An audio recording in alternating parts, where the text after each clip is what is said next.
ओम शांति। सुनते हैं 29 दिसंबर 89 के अव्यक्त बाप दादा के मधुर महावाक्य। आज की मुरली का सार है पढ़ाई का सार, आना और जाना। 4 क्वेश्चन। नंबर 1, दिव्य बाप को जानने व देखने के लिए आप बच्चों को क्या दिया है। नेक्स्ट, मधुबन जब जाते हो तो दिल में क्या नशा होता है। नेक्स्ट, पढ़ाई व मुरली व ज्ञान का सार क्या है। लास्ट, धोखा कब खाते और उसकी निशानी क्या होती। हाँ, तो बाबा की आज की मुरली आना जाना आना जाना। अब सुनेंगे प्यारे बाबा की मुरली 29 दिसंबर निवासी। पढ़ाई का सार, आना और जाना। आज मुरलीधर बाप अपने मास्टर मुरलीधर बच्चों को देख रहे हैं। सभी बच्चे मुरली और मिलन के चात्रक हैं।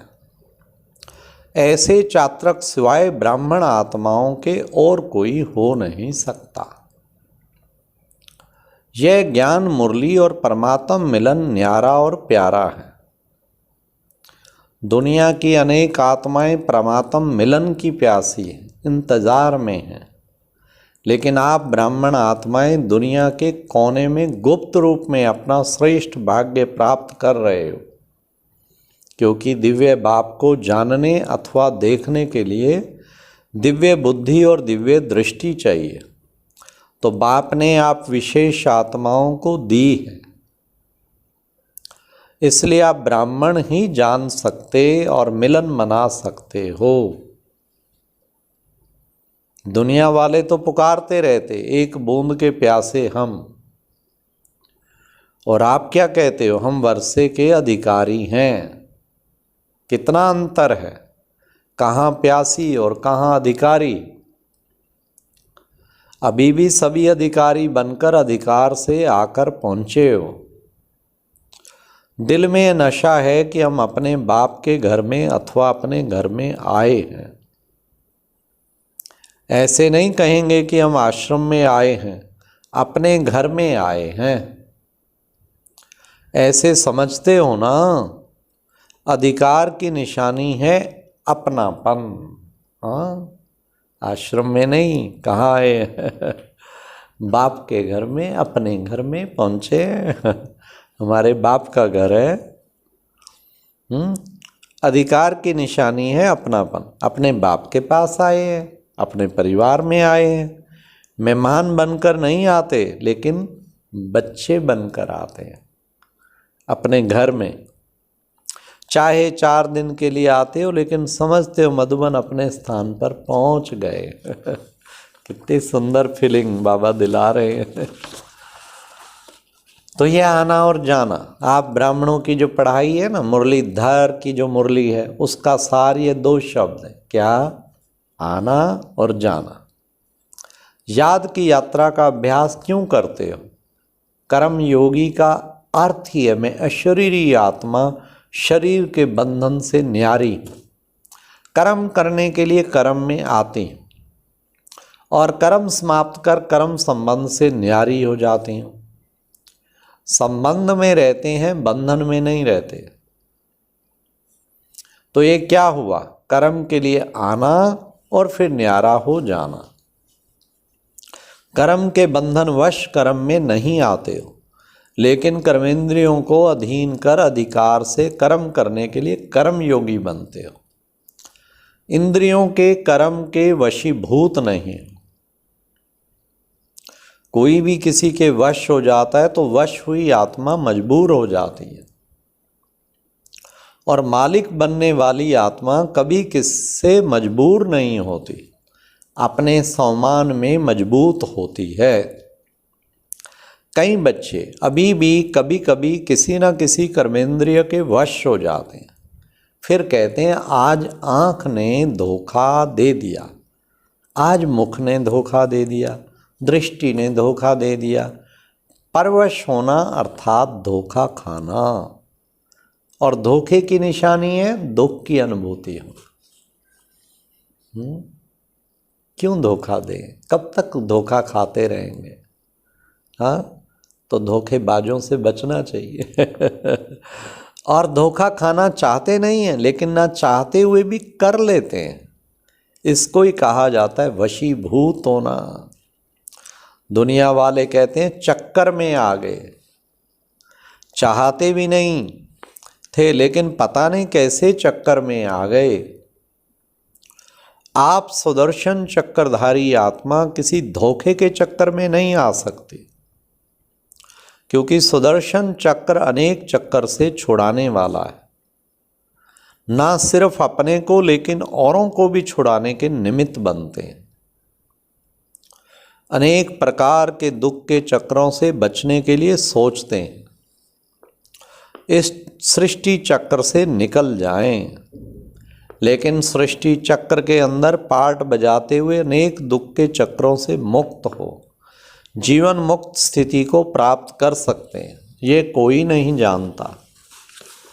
आप चैलेंज करते हो कि हम आपको जीवन में मुक्ति डबल दिला सकते हैं, जीवन भी हो और मुक्ति भी हो। ऐसी चैलेंज की है ना, नशे से कहते हो जीवन मुक्ति आपका जन्म सिद्ध अधिकार है।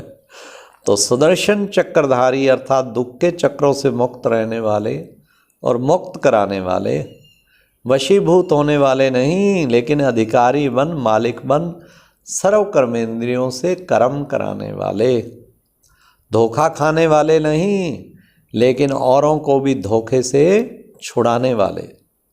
यही अभ्यास करते हो ना, कर्म में आना और फिर न्यारा हो जाना। तो याद का अभ्यास क्या रहा? क्या रहा? आना और जाना। और पढ़ाई अर्थात ज्ञान का सार क्या है? कर्मातीत बन घर जाना है और फिर राज्य करने का पार्ट बजाने अपने राज्य में आना है। यही ज्ञान का सार है ना। कर्मातीत बन के घर जाना है और फिर राज्य करने के लिए पार्ट बजाने आना है। तो जाना और आना यही ज्ञान और योग है। इसी अभ्यास में दिन रात लगे हुए हो। बुद्धि में घर जाने की और फिर राज्य में आने की खुशी। जैसे मधुबन अपने घर में आते हो तो कितनी खुशी रहती है। जब से टिकट बुक कराते हो तब से जाना है, यह बुद्धि में याद रहता है ना। तो जब मधुबन घर की खुशी है तो आत्मा के घर जाने की भी खुशी। लेकिन खुशी से कौन जाएगा? जितना सदा ये आने और जाने का अभ्यास होगा। जब चाहो तब अशरीरी स्थिति में स्थित हो जाओ और जब चाहो तब कर्म योगी बन जाओ। ये अभ्यास बहुत पक्का चाहिए। ऐसे ना हो कि आप अशरीरी बनने चाहो और शरीर का बंधन, कर्म का बंधन, व्यक्तियों का बंधन, वैभवों का बंधन, स्वभाव संस्कारों का बंधन अपनी तरफ आकर्षित करे। कोई भी बंधन अशरीरी बनने नहीं देगा। जैसे कोई टाइट ड्रेस पहनते हैं तो समय पर सेकंड में उतारने चाहो तो उतार नहीं सकेंगे, खिंचावट होती है, क्योंकि शरीर से चिपटा हुआ है। ऐसे कोई भी बंधन का खिंचाव अपनी तरफ खींचेगा।